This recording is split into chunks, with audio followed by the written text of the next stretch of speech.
Oh, hello, my fine feathered friends.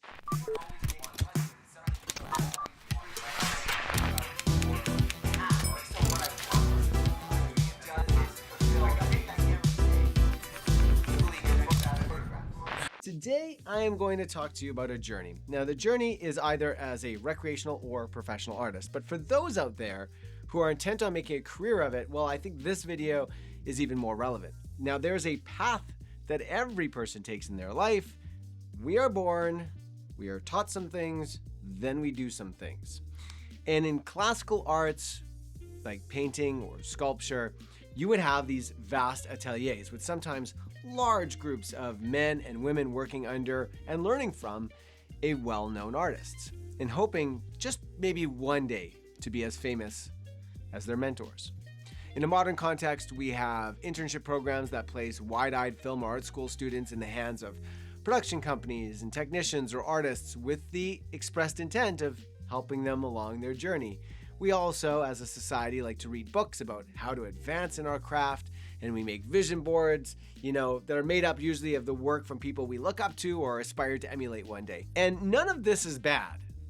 It's very, very commendable, but it comes with some unattended and often destructive side effects. Now, what is that? Well, it's your ego. And I'm just gonna throw this out here. What is ego anyways?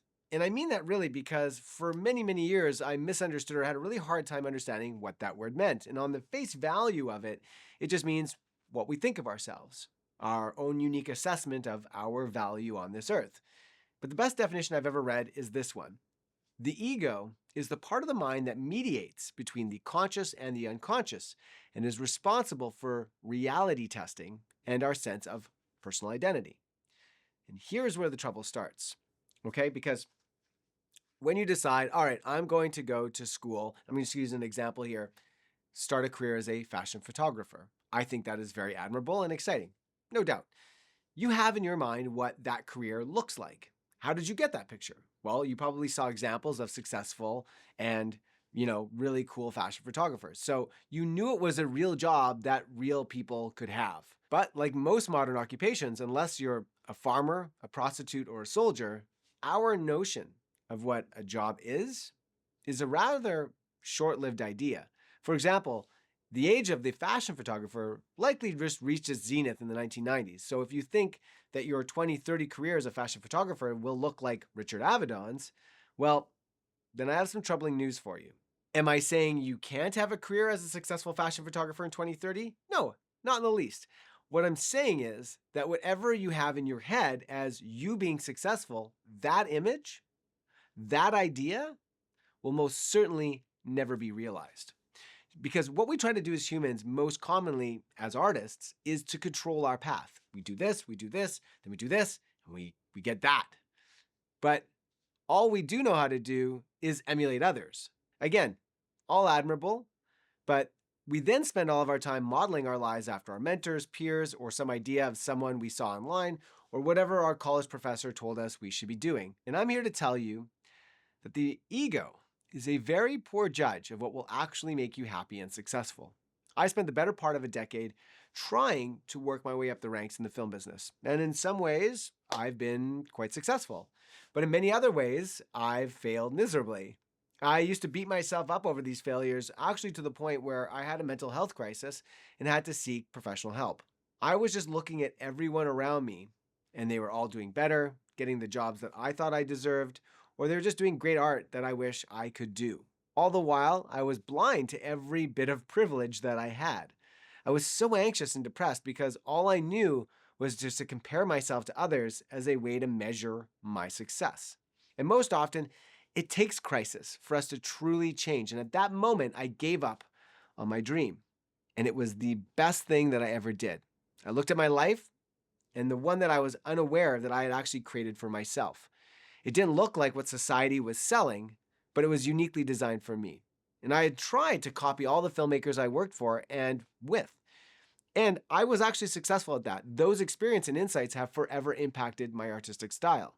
One thing I was never able to do was to emulate their life. That's for a good reason, because their life wasn't my life. They didn't have the same parents, the same school, eat the same food, wear the same clothes, have the same friends, grow up in the same country, watch the same TV shows. They don't share my skin color, my gender, my height. Their voice doesn't sound like mine. They don't walk like I do. And some are more athletic and some are less. All of these things are out of your control. And yet they control a majority of your career, artistic, and life path. The more you compare your journey to somebody else's, the further you will basically keep yourself from a healthy ego and a sense of purpose.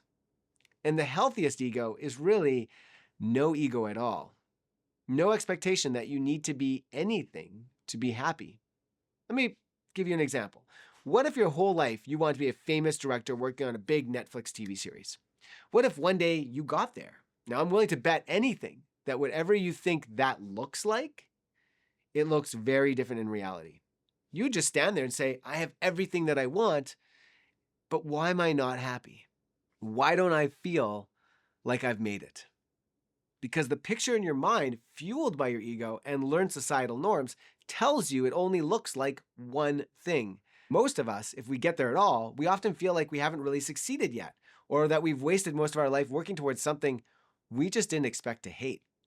So my advice to you, to every artist or otherwise, is to only use others as inspiration, but never use them as a model of a life well lived. You have your own path that is shaped largely by things outside of your control.